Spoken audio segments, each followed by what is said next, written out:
너는 눈을 들어라는 제목으로 하나님의 말씀 전하도록 하겠습니다. 여러분들은 평소에 무엇을 보고 계십니까? 우리는 보는 것에 영향을 참 많이 받습니다. 무엇을 우리가 보고 있느냐에 따라, 또 어떤 사람을 보고 있느냐에 따라 우리의 인생의 그 방향이 달라집니다. 인생 자체가 바뀌는 것도 볼 수 있습니다. 여러분, 코이라는 그런 물고기를 아십니까? 이 관상어의 한 종류인데 일본 말입니다. 사실 이거는 비단잉어인데 이 비단잉어를 어항에 넣어두면 8cm까지 자라지만 수족관이나 연못에 넣어두면 25cm까지 자란다고 합니다. 그리고 강물에 방류하면 90에서 120cm까지 성장하는 것으로 알려져 있습니다. 자신이 처한 환경에 따라서 크기가 달라지는 것이죠. 우리 삶도 마찬가지입니다. 물론 우리가 사는 세상은 어항이냐, 수족관이냐, 강물이냐 판단할 수 없습니다. 그러나 우리가 무엇을 보고 있느냐에 따라 우리의 크기가 달라지는 것 같습니다. 여기서 말하는 크기는 단순히 우리의 몸집을 의미하는 것이 아니겠죠. 그리고 단순히 성공을 의미하는 것도 아닙니다. 우리 크리스찬들은 주님의 기쁨이 되는 자들이 바로 되어야 되는 겁니다. 우리 그 성숙의 그 크기를 말하는 것이죠. 그러므로 우리의 믿음이 성장하려면 하나님의 약속에 우리의 시선을 고정해야 합니다. 우리의 시선을 하나님께 고정하면 하나님께서 구원의 길을 우리에게 보여주신다라는 겁니다. 만약 우리가 잘못 보고 있다면 하나님은 자신의 약속을 지키시는 신실한 하나님이시기 때문에 우리의 시선을 바꿔주실 줄 믿습니다. 우리가 이 믿음 가지고 지금 이 자리에 있는 것이겠죠. 가장 중요한 것은 힘들고 어려울 때, 우리가 좌절할 때에 우리의 시선을 매 순간 하나님께 고정해야 한다라는 겁니다. 오늘 아브라함도 계속 봤거든요. 이것저것 봤습니다. 하나님과 동행하며 이것저것 봤습니다. 그런데 하나님과 동행한다고 좋은 것만 볼 수 있나요? 그렇지 않습니다. 약속한 것만 본다면 얼마나 좋을까요? 그런데 정말 다양한 것들을 보게 됩니다. 아브라함은 그 보는 것들로 인해서 때로는 두려울 때도 있었고, 때로는 걱정할 때도 있었고, 불안하고 초조할 때도 있었고, 또 무기력함에 빠질 때도 있었고, 울분을 토할 때도 있었습니다. 근데 그럴 때마다 하나님은 그에게 찾아와 주셨고 그에게 약속을 볼 수 있는 눈을 열어 주셨습니다. 그 중에 하나가 바로 후손입니다. 너에게 후손을 줄 것이다. 근데 아브라함의 현실 속에선 정말 말도 안 되는 일이었습니다. 그 첫 번째로 이 약속을 한 것은 12장인데 이때 아브라함의 나이는 75세였습니다. 그러면서 하나님이 말씀하시길 내가 내게 보여줄 땅으로 가라. 그리고 아브라함은 그 말씀에 반응하며 나아갔습니다. 근데 바로 아브라함은 뭘 보나요? 흉년을 보게 됩니다. 믿음으로 나아갔는데 흉년을 보았으니 충격적입니다. 그래서 그는 곧바로 애굽으로 내려갑니다. 그러나 그 선택은 최악의 선택이었습니다. 그 선택으로 인해서 그는 고통을 당하죠. 아내를 빼앗길 위기에 처합니다. 그러나 하나님은 아비멜렉에게 찾아와서 모든 것을 해결해 주었습니다. 그리고 아내를 되찾게 해 주었고 재물도 얻게 되는 놀라운 은혜를 겪습니다. 참 은혜입니다. 제가 이 설교를 예전에 했습니다. 근데 기억하십니까? 네, 이것도 은혜입니다. 네, 기억을 못하신 것도 은혜죠. 아무튼 여기서 중요한 것은 여기서 핵심 키워드는 보다입니다. 보았다. 아브라함이 약속을 믿고 나아갔는데 그 눈앞에 있었던 것은 기근이에요. 흉년입니다. 여러분, 이것이 우리의 일상 아닙니까? 믿음으로 나아갔는데 막막하죠. 믿음으로 나아갔는데 답답하죠. 이거 어찌해야 됩니까? 이 변하지 않을 것 같은 현실 속에서 이 현실로 인해서 우리의 믿음은 무너집니다. 그 땅에 기근이 들었으므로 아브라함이 애굽에 거류하려고 그리로 내려갔다. 이 말씀 한 문장에는요, 이 짧은 한 문장에는 아브라함의 좌절이 담겨 있는 겁니다. 내가 믿고 그 하나님을 믿고 신이 나서 믿음의 발걸음을 내딛었는데 복을 받을 줄 알았는데 당장의 현실은 기근이 흉년이니 심각한 일인 거죠. 그리고 중요한 것은 그 선택으로 인해서 다른 누군가가 아니라 본인 아브라함이 고통을 받았다는 겁니다. 그 길은 물론 올바른 길이 아니었습니다. 그 길로 가면 애굽으로 가면 행복할 줄 알았는데, 내가 보기에 좋을 대로 행했으면 뭐 행복하고 복 받을 줄 알았는데 그렇지 않았던 겁니다. 근데 우리는 결과를 아니까 이렇게 쉽게 말할 수 있는 거죠. 여러분, 보통 고3이 되면 교회를 잘 안 나옵니다. 네, 부모님 따라서 잘 나왔다가 고3 되면 딱 안 나와요. 자, 그런데 그 친구가 대학을 잘 못 갔습니다. 그럼 우리는 어떻게 얘기하죠? 거 봐봐, 너 교회를 안 나오니까 이렇게 대학을 못 가지. 여러분, 이제 이러면 안 됩니다. 이 결과적으로 이렇게 신앙생활을 하면 안 되는 겁니다. 이렇게 신앙생활을 하는 순간 우리는 하나님이 두려워지는 거예요. 하나님은 그런 분이 아니시죠. 그러다가 교회를 잘 나왔어요. 신앙생활 열심히 했어요. 교회에 살았는데 대학을 못 갔습니다. 그럼 어떻게 하나요? 이거 진짜 난처한 일이고, 그렇기 때문에 막 떠나는 애들도 굉장히 많거든요. 우리가 이렇게 결과론적으로 신앙생활을 해서는 안 됩니다. 결과적으로 판단해서 그 사람을 비난해서도 안 되죠. 우리는 언제나 긍휼한 마음으로, 그 하나님의 마음으로 사람들을 바라봐야 됩니다. 사랑으로 감싸줘야 한다는 거죠. 오늘 아브라함도요, 그 사랑의 시선으로 보면 굉장히 짠합니다. 그 선택의 순간에는 몰라요. 모르니까 아브라함이 그런 선택을 하는 거죠. 아브라함뿐만 아니라 그 순간에 내가 보고 판단하고 경험하고 공부하고 저울질해서 우리는 최선의 선택을 합니다. 그런데 그 선택이 하나님의 입장에서는 답답할 수가 있다라는 거죠. 답답함을 넘어서 안타까울 수 있다라는 겁니다. 하나님의 입장에서는 내가 분명히 보여줄 텐데, 문제는 당장이 아니라는 거지만 어쨌든 그 영원하시고 전지전능하신 그 하나님께서 큰 그림을 가지고 내가 너에게 앞으로 보여줄 건데, 내가 인도할 건데, 우리는 그 순간에 우리의 시선을 포기할 수가 없습니다. 이건 경험한 자들만 압니다.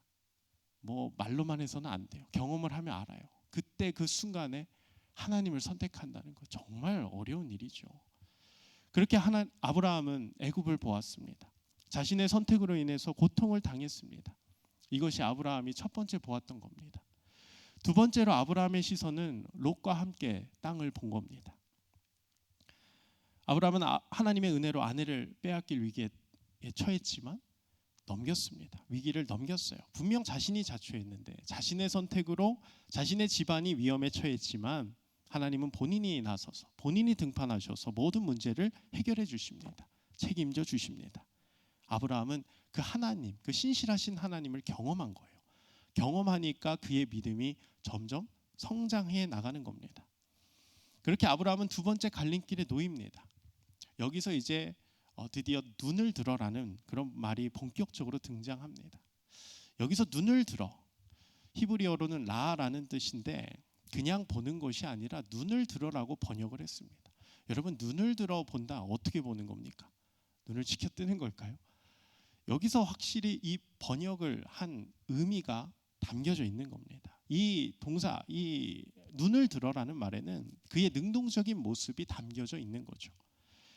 아브라함과 롯의 재산이 많아지고 가축도 많아지니 이제 함께 살 수 없습니다. 그래서 아브라함이 우리 서로 다투지 말고 갈라서자. 대신 너가 좌하면 내가 우하고 너가 우하면 내가 좌하겠다. 롯에게 선택권을 줍니다. 이에 13장 10절에서 롯이 눈을 들어 요단 지역을 바라봅니다. 능동적인 겁니다. 그가 자신의 생각과 자신의 지식과 자신의 경험으로 눈을 들어 바라본 겁니다. 그의 지식이 들어가 있는 거예요. 좋은 땅을 분별할 수 있는 눈도 필요한 겁니다.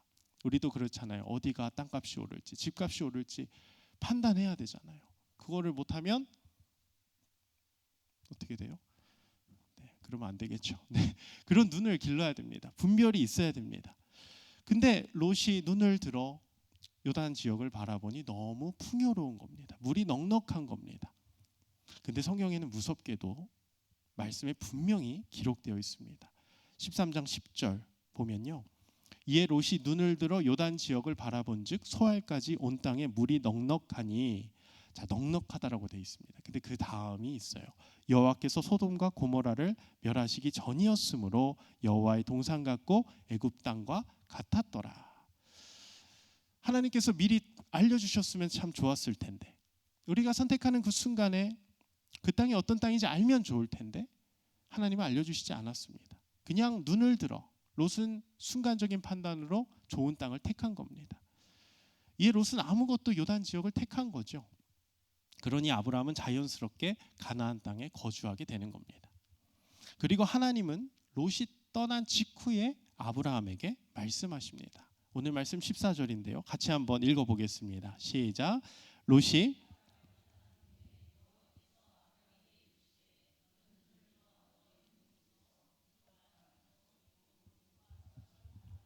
아멘. 자, 여기서도 눈을 들어라는 말이 사용되었습니다. 그런데 이 눈을 들어 아브라함이 눈을 든 건가요? 아닙니다. 하나님이 아브라함에게 명령하신 거죠. 하나님이 아브라함에게 눈을 들어 보라. 하나님이 아브라함에게 보게 하시는 겁니다. 너의 눈을 들어보렴. 그리고 지금 보이는 땅을 너에게 주겠다. 그리고 후손의 약속을 한 번 더 하십니다. 우리 16절 같이 한번 읽어보겠습니다. 시작. 내가 내 자손이 땅의 티끌 같게 하리니 사람이 땅의 티끌을 능히 셀 수 있을진데 내 자신도 세리라. 너무 놀라운 약속의 확인입니다. 이렇게 아브라함은 점점 하나님을 믿게 되는 거죠. 믿는 것이 아닙니다. 하나님의 열심으로 믿게 되는 것입니다. 하나님이 아브라함을 보게 하신 거죠. 하나님이 자신의 집을 구원해 주시고 아내도 지켜주시는 것을 보게 하셨고 또 하나님을 믿게 하신 겁니다. 그러니 오늘 롯에게도 선택권을 줄 수밖에 없었던 거죠. 왜냐? 아브라함은 하나님을 믿었기 때문입니다. 하나님을 바라봤다는 겁니다. 아브라함도 요단 땅을 바라봤을 때 풍요로웠겠죠. 눈을 들어보니 물이 넉넉했을 겁니다. 그러나 그는 하나님을 바라봤다는 겁니다. 하나님의 약속을 바라보았습니다.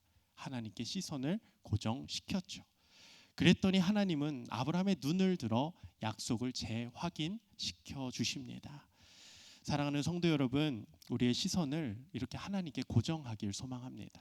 고정하면 하나님께서 보게 하십니다. 자신의 약속을 우리가 눈을 들어 보게 하신다라는 거죠. 우리의 눈을 들어 축복을 보게 하십니다. 그것은 현실을 뛰어넘는 것입니다. 우리의 생각을 뛰어넘어 우리의 삶 가운데 하나님께서 역사하신다라는 거죠. 그런데 그 믿음은 오래가지 못합니다. 우리는 오늘 믿어도 내일은 믿지 못할 때가 많습니다. 오늘 이렇게 말씀을 들었지만 집에 당장 가면 의심할 때가 너무나도 많아요. 아브라함 멋진 사람인데 이 아브라함도 사람인지라 의심을 하는 겁니다. 의심이 되는 거예요. 당연합니다. 왜? 아들이 없기 때문에. 아직 나에게는 아들이 없기 때문이죠. 그래서 여기서 세 번째 아브라함이 본 것은 아들이 없는 겁니다. 지금 현실을 보게 된 거죠. 여러분 아까 12장에서 하나님이 아브라함을 처음 부를 때 아브라함의 나이가 몇 살이라고 그랬죠? 75세였습니다. 근데 이삭을 낳은 나이는 몇 세예요? 100세입니다. 우린 이 25년을 알고 있어요. 그래서 마음이 편합니다. 그런데 말씀을 이렇게 보면 재미가 없습니다. 그리고 아브라함이 불쌍하지도 않아요. 감정이입을 해야 됩니다. 내가 아브라함이라면 어떨까? 아이 뭐 내일도 아닌데 뭐 그리 심각합니까? 아닙니다. 하나님은 오늘 아브라함을 통해서 우리에게 말씀하고자 하시는 그게 있다라는 거죠. 오늘 본문의 아브라함은 이 25년을 모르고 있습니다. 다시 말해 100세의 아들을 낳을 줄을 몰랐다라는 거죠. 아브라함이 아들의 약속을 처음 받았을 때에, 즉 75세 때 부름을 받고 아들을 약속받았을 때에 몇 년 후에 낳을 것이라고 생각을 했을까요? 2년? 5년? 10년? 글쎄요, 여러분들이 75세 때 아들을 약속받는다면 여러분 몇 년 후에 아들을 낳을 거라고 생각할까요? 늦어도 2년 안에, 5년 안에. 그렇죠? 왜요? 내가 나이가 많기 때문에. 그게 상식적인 거 아닙니까? 그게 현실적인 거 아닙니까? 근데 반응이 없어요. 기다려도 반응이 없습니다. 그래서 의심하기 시작하고 불안해하기 시작합니다. 그러자 하나님은 15장에서 다시 한번 아브라함에게 아들을 약속을 재확인시켜 주죠. 아브라함이 물어봅니다. 아무리 생각해봐도 생물학적 아들은 계속 안 주시니까 저번에 약속하신 아들이라 함은 종들의 우두머리인 이 엘리에셀입니까? 이 엘리에셀이 저의 상속자입니까? 물어봅니다. 저는 이것도 그의 믿음이라고 생각합니다. 하나님의 말씀을 믿어야겠는데 현실은 아들이 없으니 약속은 믿어야겠고 말은 되게 해야겠고, 그러니 주변을 둘러보니 자신의 눈으로 살펴보니 엘리에셀 뿐인 겁니다. 근데 하나님은 아니랍니다. 내 몸에서 날 자가 있을 것이다. 근데 아브라함은 그걸 또 믿었습니다. 대단한 믿음입니다. 여러분, 그때 그의 나이가 몇 살인 줄 아십니까? 85세였습니다. 창세기 16장 3절에 보면 아브라함이 가나안 땅에 거주한 지 10년 후였다. 그러니까 딱 10년째 되는 해에 그 하나님께서 다시 한번 아들을 재확인시켜 주었다는 겁니다.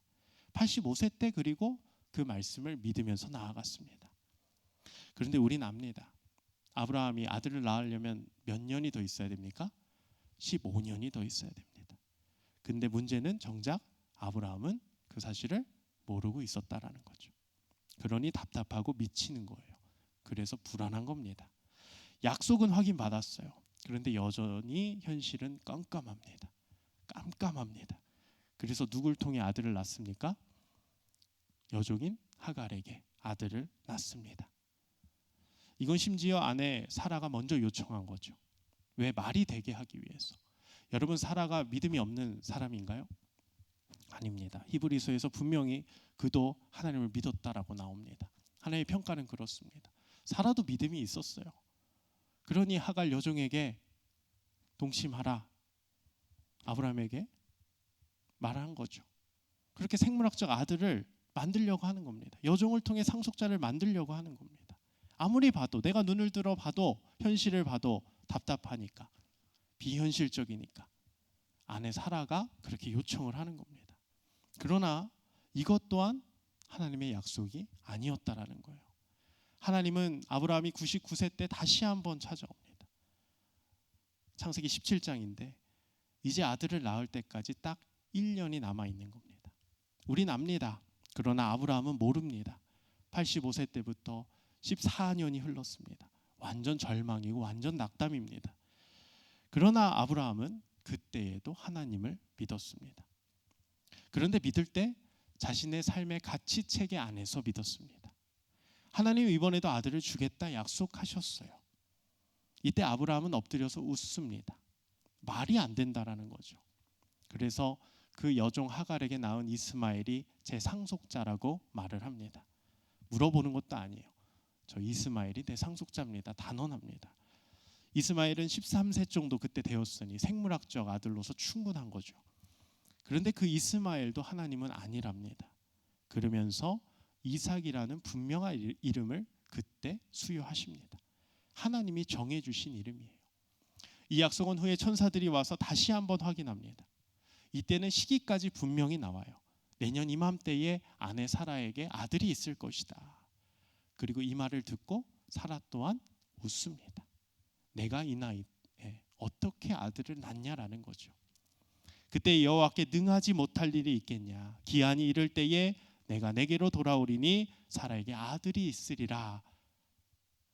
그렇게 천사는 약속합니다. 여러분, 정말 긴 아브라함의 이야기입니다. 하나님이 아브라함을 부르셨고 그에게 후손을 약속하시고 여기까지 왔습니다. 그 약속의 기다림, 25년 중에 24년을 우리가 살펴봤죠. 기다림 안에는 느림이 들어있는 겁니다. 느림이 전제 조건입니다. 느리니까 우리가 답답한 거죠. 힘든 겁니다. 너무 힘든 세월입니다. 그리고 아직도 1년이 남아 있습니다. 전혀 믿을 수 없는 일이고 비현실적인 이야기고 희망 고문인 것처럼 보입니다. 여러분, 도대체 왜 이래야 될까요? 도대체 하나님은 왜 아브라함에게 이런 기다림의 시간을 허락하신 겁니까? 하나님은 아브라함에게 무엇을 원하시는 걸까요? 바로 하나님이 하나님 되심을 나타내기 위해서입니다. 오늘 본문으로 돌아와서 롯과 갈라질 때에 분명 아브라함은 믿음을 보여주었습니다. 정말 놀라운 믿음입니다. 하나님을 믿었습니다. 그래서 선택권을 롯에게 줍니다. 롯은 눈을 들어 자신이 보는 것에 따라 움직였고 아브라함은 하나님이 보여주신 것에 따라 움직였습니다. 근데 당장은 괴로움입니다. 당장은 인내의 시간이에요. 25년이나 걸렸습니다. 오늘 말씀에도 롯이 정한 요단 땅은 아직 심판 전이라고 하셨기 때문에 현실적으로 너무 풍요로워 보여요. 너무 행복해 보여요. 내가 눈을 들어 그 땅을 하루빨리 가서 차지하고 싶습니다. 내 마음대로 하고 싶죠. 근데 그 땅은 훗날 멸망의 땅입니다. 그리고 아브라함의 인내의 시간 그 25년, 아들을 낳기 직전에 이 롯이 택했던 소돔은 멸망을 당합니다. 하나님의 심판이 그곳 가운데 임했다라는 거죠. 25년입니다. 25년 전에는 롯이 승자 같았습니다. 근데 그 25년의 기다림의 시간, 그 인내의 시간 뒤에는 아브라함이 승자였다는 거죠. 그렇게 좋아 보였던 땅, 풍요로워 보였던 땅, 그 땅에 하나님은 유황과 불을 내리십니다. 그 성들과 온들과 성에 거주하는 모든 백성과 땅에 난 것들을 다 멸망시키십니다. 이 모든 것들을 또다시 하나님은 아브라함에게 보여주십니다. 하나님이 하나님 되심을 보여주는 것이죠. 우리 창세기 19장 27, 28절 우리 화면 보고 같이 읽어보겠습니다. 시작. 아브라함이 그 아침에 일찍이 일어나 여호와 앞에 서 있던 곳에 이르러 소돔과 고모라와 그 온 지역을 향하여 눈을 들어 연기가 옹기 가마에 연기같이 치솟음을 보았더라. 아멘. 사랑하는 성도 여러분, 우린 이 약속의 하나님을 믿어야 합니다. 이 약속의 하나님을 보아야 합니다. 당장의 눈앞에 있는 것만 보면 우리는 망합니다. 우리 믿는 자들은 하나님을 바라봐야 됩니다. 그리고 하나님이 보여주시는 것을 따라 살아가야 한다는 거죠. 우린 내가 보고 싶은 것을 하나님께 요구할 때 참 많습니다. 나 이거 보여주십시오. 나 이거 원합니다. 맞습니다. 우린 그렇게 살고 싶습니다. 그러나 하나님은 다르다는 거죠. 아무리 달콤하다 하더라도 그것이 우리의 삶에 유익이 되지 않는다면 하나님은 주시지 않는 분입니다. 그럼 우린 그 순간 또 원망하죠. 불평하죠. 왜 나한테만 이러냐. 근데 그 자리에 필요한 것을 주시는, 아니 필요한 것을 넘어서 우리에게 우리의 생명을 보여주시는 하나님을 우리는 믿음의 눈으로 바라봐야 된다라는 거죠. 그렇게 아브라함은 그 인내의 시간, 그 약속의 기한 25년이 되자 때가 되어 아들을 낳고 그의 이름은 하나님이 명하신 대로 이삭이라 짓습니다. 여러분, 이삭의 이름의 뜻은 웃음이라는 뜻입니다. 아들을 약속받을 때 아브라함도 사라도 웃었습니다. 이 웃음은 기쁨의 웃음입니까? 아닙니다. 비웃음입니다. 자조적인 웃음입니다. 내가 이 나이에, 내가 이 상황에 말도 안 돼. 자신을 비난하는 웃음일지도 모르죠. 너무 어이없는 얘기라 그냥 농담이라고 받아들일지도 모릅니다. 그러나 하나님은 우리의 생사고락을 뛰어넘어 그들에게 기쁨의 웃음을 주셨습니다. 이것이 하나님이 하나님 되심을 보게 하시기 위해서입니다. 그 절망 가운데 있는 그 소망 없는 그들에게 하나님 되심을 보여주시기 위해서, 하나님의 능력을 보여주시기 위해서 그 기다림의 시간을 하나님은 허락하신 겁니다. 우리도 이 하나님의 역사를 바라보길 소망합니다. 이 말씀은, 이 성경은 하나님의 계획입니다. 우리를 향하신 하나님의 계획입니다. 이 계획은 완전합니다. 이 계획은 무오합니다. 오류가 없습니다. 갱신할 필요도 없다라는 거죠. 여러분, 갱신이라는 것은 유효기간이 만료된다는 뜻입니다. 아니면 그 전에 뭔가 그 약속이 잘못돼서 다시 재계약한다는 거죠. 갱신한다는 말입니다. 근데 우리 하나님의 약속은 영원하십니다. 어제나 오늘이나 내일이나 언제나 유효하다라는 거죠. 이것이 하나님의 약속인 줄 믿습니다. 이 말씀을 믿고 나의 절망적인 웃음을 기쁨의 웃음으로 바꿔주시는 하나님만 따라 살아가길 소망합니다. 때로는 이해가 되지 않을 수 있습니다. 맞습니다. 답답한 현실 속에서 왜 이렇게 살아야 되나 의문점이 들 때도 있고요. 신앙생활을 해봤자 달라지는 것도 없어 보입니다. 오늘 아브라함이 그랬다라는 거예요. 하나님이 보여주시는 것, 눈을 들어 보게 하신 것만 보고 따라갔는데 당장 눈앞에 있는 것은 막막한 현실이고 비웃음이고 자조적인 웃음이었습니다. 그래도 하나님을 믿어보겠다고 내 생각과 지금의 현실에 맞추어서 하나님의 약속을 짜맞추려고 발버둥 치는 그의 모습을 우린 볼 수 있습니다. 그때마다 더더욱 좌절했을 것이고요. 얼마나 회의적으로 됐을까? 얼마나 괴로웠을까? 내 상황은 이런데 하나님은 살아계신 것 같은데 그 약속과 현실의 그 괴리 속에서 얼마나 힘들었을까? 우리도 그럴 때마다 좌절하고 절망할 때가 너무 많습니다. 우리 신앙생활에 있어서 회의적일 때가 참 많습니다. 그러나 우리가 믿음의 눈을 들어 하나님을 보기를 소망합니다. 하나님의 약속은 영원한 줄 믿습니다. 하나님의 약속은 언제나 유효합니다. 이 약속을 끝까지 붙들길 소망합니다. 그렇게 나아가니 아브라함의 믿음은 성장했고 훗날 그는 이삭을 바칠 수 있는 겁니다. 어떻게 얻은 아들인데 어떻게 바칩니까? 너무 잔인합니다. 상식적으로 이해가 되지 않습니다. 그러나 그 기다림의 시간을 견뎌온 아브라함은 할 수 있었습니다. 창세기 22장 4절 같이 한번 읽어봅니다. 시작. 제3일에 아브라함이 눈을 들어 그곳을 멀리 바라본지라. 아멘. 지금 하나님께서 이삭을 바치라는 명령을 하신 겁니다. 그리고 바치려고 지금 그 곳을 바라봤습니다. 눈을 들어 바라봤습니다. 하나님이 명령하신 모리아 산입니다. 그 산을 바라볼 때 아브라함의 심정은 어땠을까요? 그 산을 바라볼 때 그의 눈빛은 어떠했을까요? 두려움의 눈빛이었을까요? 절망의 눈빛이었을까요?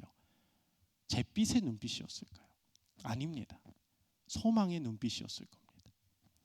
그 소망의 눈빛을 갖기까지 그는 오랜 세월이 걸렸을 겁니다. 우린 답답할 수 있어요. 때로는 괴로웠고 두렵고 낙담하고 절망하고 회의적일 때도 많습니다. 원망할 때도 있죠. 그러나 그 시간이 있어야 우린 하나님과 신뢰를 쌓을 수 있다라는 거예요.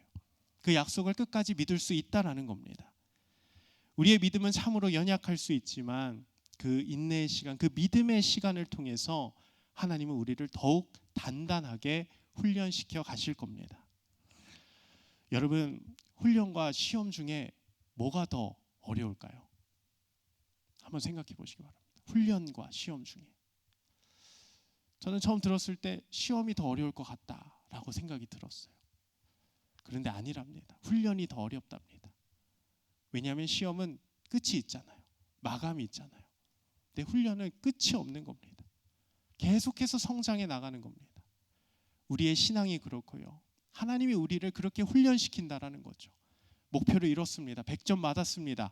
아, 됐네. 시험을 끝낸 게 아닙니다. 하나님은 그 이상을 우리에게 요구하십니다. 하나님의 자녀로서, 하나님의 백성으로서 계속해서 우리를 훈련시켜 나가신다라는 겁니다.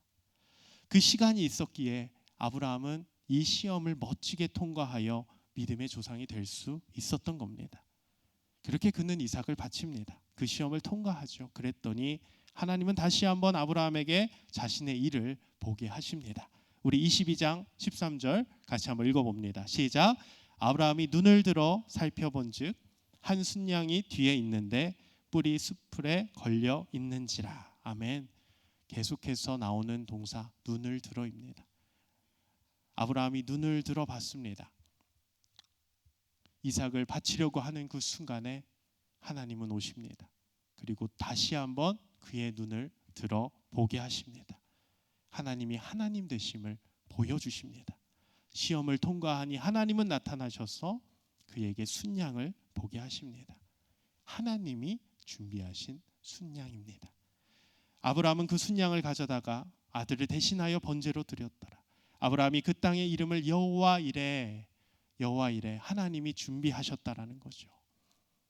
하나님이 보게 하신 것들만 따라갔던 그 아브라함에게 보게 하신 건 여호와 이레의 하나님이었습니다. 하나님이 하나님 되심을 나타냈습니다. 증거했습니다. 하나님 자신이 그 하나님을 보여줬습니다. 그 전능의 하나님을 확신 있게 전달했습니다. 하나님이 준비하셨고요. 하나님이 계획하셨습니다. 하나님이 약속하셨습니다. 우리가 이 신실의 하나님을 믿기를 소망합니다. 믿고도 뒤돌아서면 불안할 수 있습니다. 때로는 우리가 하나님을 외면할 때 있죠. 원망할 때 있습니다.